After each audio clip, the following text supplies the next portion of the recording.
नमस्कार, मैं हूं अभिषेक मिश्रा और आप देख रहे हैं यूपी तक। यूपी तक में मुद्दे की बात आज ये कि समाजवादी पार्टी के राष्ट्रीय अध्यक्ष अखिलेश यादव ने एक बार फिर से बीजेपी पर निशाना साधा है। दरअसल पिछले कई दिनों से उत्तर प्रदेश में बीजेपी सरकार के द्वारा कई तरीके के शिलान्यास लोकार्पण का दौर शुरू हो चुका है और खासतौर पर नवंबर के महीने में सबसे ज्यादा परियोजनाओं की शुरुआत होने वाली है, जिसमें खुद प्रधानमंत्री मोदी पूर्वांचल एक्सप्रेसवे की शुरुआत करने वाले हैं। इसके साथ ही साथ गृह मंत्री अमित शाह भी आजमगढ़ में एक राज्य स्तरीय विश्वविद्यालय की शुरुआत करेंगे।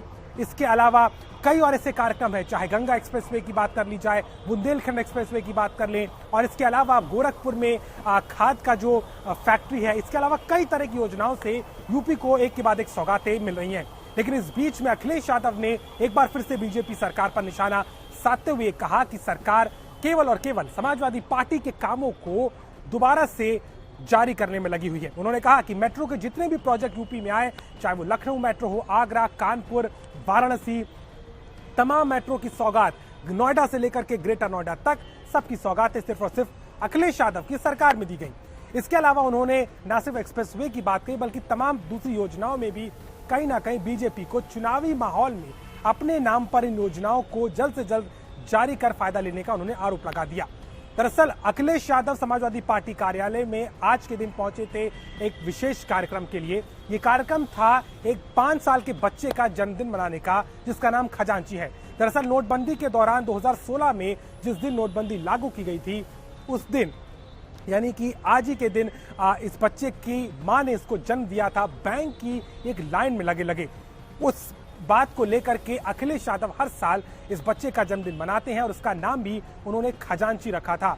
खजांची के नाम से बीजेपी पर तंज कसते हुए अखिलेश यादव ने एक बार फिर से इस बात को दोहराया कि नोटबंदी के बाद जो प्रदेश और देश की हालत हुई, उसके लिए बीजेपी सरकार जिम्मेदार है। और उन्होंने ये भी कहा कि लगातार इस अर्थव्यवस्था को सुधरने में 5 साल लग गए, लेकिन अभी भी व्यापारियों से लेकर के किसानों की हालत जो कि त्यों बनी हुई है, तो लगातार आत्महत्याएं कर रहे हैं।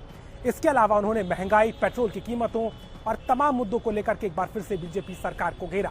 यूपी के चुनाव को लेकर के अखिलेश लगातार जहां एक तरफ अपने गठबंधन को मजबूत कर रहे हैं, तो वहीं रोज हर दिन बीजेपी पर उनके कामों को चुराने और साथ ही साथ जो भी योजनाएं हैं और बाकी फ्रंट पर पूरी तरीके से निशाना साधते नजर आते हैं। इस मौके पर समाजवादी पार्टी ने अपने इत्र को भी जारी किया, जो कि कन्नौज के एमएलसी द्वारा इसको लॉन्च किया गया है।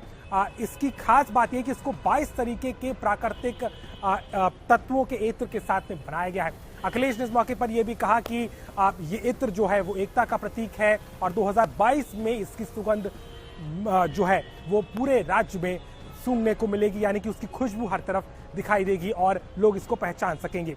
साफ है कि चाहे बीजेपी सरकार पर निशाना साधना हो, अपनी परियोजनाओं को लेकर के लगातार कटाक्ष करना हो, और या फिर खजांची के जन्मदिन मना करके सीधे तौर पर नोटबंदी के लिए बीजेपी सरकार को निशाने पर रखना कहीं ना कहीं दिखाता है कि अखिलेश यादव चुनाव के इस माहौल में पूरी तरीके से अब चुनावी फॉर्म में आ चुके हैं।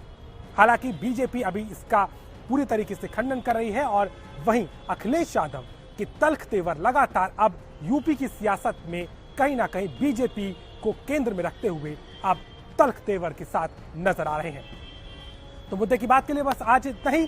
देश दुनिया की ताजा तरीन खबरों के लिए आप देखते रहे यूपी तक, और विधानसभा चुनाव से जुड़ी हर एक विशेष कवरेज को आप देख सकते हैं हमारी खास पेशकश यूपी किसका में।